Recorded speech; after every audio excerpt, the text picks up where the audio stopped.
Hi hello నమస్తే welcome to auto wall updates. ఇప్పుడే మన సుహాస్ గారు నటించిన ఓబామా అయ్యోరమ్మ మూవీ చూసడం జరిగింది. సో అవ్వడానికి సుహాస్ గారు ఉన్నారు అండాలి. హీరోయిన్ కూడా మనకు ఆల్రెడీ తెలుసు, మలయాళం అమ్మాయి. బట్ వీళ్ళంతా ఉన్నా కానీ ఈ మూవీకి అయితే బజ్ అయితే క్రియేట్ అవ్వలేదండి. సో మోస్ట్ ఆఫ్ ది మా ఫ్రెండ్స్కి కూడా తెలియదు ఈ మూవీ రిలీజ్ అవుతున్నట్టు ఈరోజు. సో మరి సుహాస్ గారు ఈ మూవీతో కంబ్యాక్ ఇచ్చారా లేదా ఇన్ డెప్త్ రివ్యూలో మాట్లాడుకుందాం. కంబ్యాక్ అని ఎందుకు అంటున్నానంటే గత సినిమాలు చూసుకుంటే సుహాస్ గారి మరీ కార్ ఫోటో రేంజ్లో అయితే లేవు ఏ మూవీ కూడా. మరి ఈ మూవీ అయినా బ్రేక్ ఇచ్చినదో చూద్దాం. ఈ మూవీ బేసిక్ స్టోరీ వచ్చి మన హీరో రామ్ అయితే ఒక ఈజీ గోయింగ్ గాయ్ అండి. వాళ్ళ మావయ్య దగ్గర పెరుగుతూ ఉంటాడు. ఇంకా హీరోయిన్ సత్యభామ ఒక రిచ్ కిడ్ అని చెప్పొచ్చు. సో వీళ్ళిద్దరూ ఒక అన్ఎక్స్పెక్టెడ్ ఈవెంట్లో కలుస్తారు. సో ఆ తర్వాత వీళ్ళ జర్నీ ఎలా సాగింది అండ్ రామ్కున్న పాస్ట్ ఏంటిది అంతా తెలియాలంటే ఈ మూవీ ట్రై చేయాల్సిందే. ఈ మూవీలో పాజిటివ్ విషయానికి వస్తే హీరోయిన్ మాలెక్క మనోజ్. నేను చెప్పాను కదా ఈ జోజీ అనే మూవీ ఉంటుంది, ఆ మూవీలో కూడా ఇవిడైతే బాగా చేశారు. సో ఇటు స్క్రీన్ ప్రెజెన్స్ చాలా బాగుంది. ఫస్ట్లో కొద్దిగా ఇరిటేట్ చేశారు కానీ క్యారెక్టర్ వైజ్గా, తర్వాత వెళ్ళే కొంత ముడితనం మనకు నచ్చుతుంది.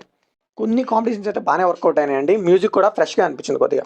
కిమ్మీలో నెగిటివ్ విషయానికి వస్తే ఒక సుహాస్ గారు మూవీలో ఆయన పాజిటివ్లో మెన్షన్ చేయని మూవీ ఇదే అనుకుంటాను నేనైతే. అట్లీస్ట్ ఆయన మూవీస్ బాగోపోయిన పర్ఫార్మెన్స్ గురించి అని చెప్పామని మూవీలో అది కూడా లేదు. ఎవ్రీథింగ్ అండి మూవీలో ఏది చూసినా ఆర్టిఫిషియల్గానే ఉంటుంది. అవుట్డేటెడ్ ప్రిడిక్టబిలిటీ అన్నీ మూవీకి వర్తిస్తాయి.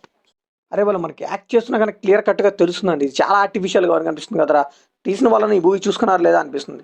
ఈ మధ్య చూస్తున్నాం కదా ప్రొడక్షన్ హౌస్లు కూడా వాళ్ళు తీసిన మూవీ వాళ్ళే చూడట్లేదండి. రీసెంట్గా వచ్చిన తమ్ముడే దానికి బెస్ట్ ఎగ్జాంపుల్.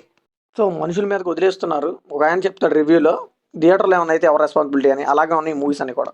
చేయమండి ఈ మూవీ చూసినంతసేపు మీకు అన్ని సినిమాలు గుర్తొస్తూనే ఉంటాయి. 90% మూవీ అలానే ఉంటుంది.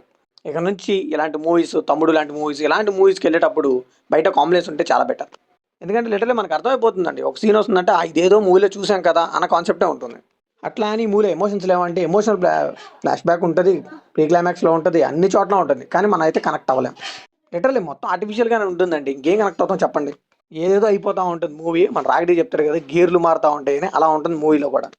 సో ఇదైతే నేను సుహాస్ గారి నుంచి అస్సలు ఎక్స్పెక్ట్ చేయలేదండి. పోనీ ఫస్ట్ హాఫ్ కొద్దిగా రంబులా ఉంది, సెకండ్ హాఫ్ అన్న కొద్దిగా బెటర్ ఉంటుంది అనుకుంటే దానికి మించి ఉంది టార్చర్ అని చెప్పొచ్చు. లిటరల్లీ అంటే మన అయితే ఎప్పుడెప్పుడు సినిమా అయిపోతుందా వెళ్ళిపోదాం, అప్పటికే చాలామంది వాకౌట్ చేసేస్తున్నారు కూడా నా ముందే. అంటే క్లైమాక్స్ అండి అది ఎందుకు వర్కౌట్ అయ్యేది ఆ కామెడీ సీన్స్. సాత్విక్ ఆనంద్కి నేనైతే సపరేట్గా ఫ్యాన్ బేస్ ఉంది ఆయనకి, అండ్ అలానే నేను కూడా ఆయన వీడియోస్ చూస్తాను. బట్ ఇక్కడైతే వర్కౌట్ అవ్వలేదు మూవీలో. అంతా ఓవర్ ద టాప్ అన్నట్టుగా ఉంటాయి సీన్స్ అని.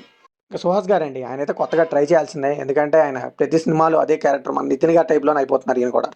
సో ఈ మూవీ అయితే కంప్లీట్గా వాష్ అవుట్ అని చెప్పొచ్చు. నాకు తెలిసి అయితే ఈ మూవీ అందుకే వాళ్ళు ప్రమోట్ కూడా చేయలేదేమో. సో కంప్లీట్లీ నా ఒపీనియన్ మాత్రమే. ఈ మూవీ మీకు అనిపించిందో కంప్లీట్ షేర్ చేసుకోండి, లైక్ చేయండి, షేర్ చేయండి, వెళ్ళి ముందు సబ్స్క్రైబ్ చేసుకోండి.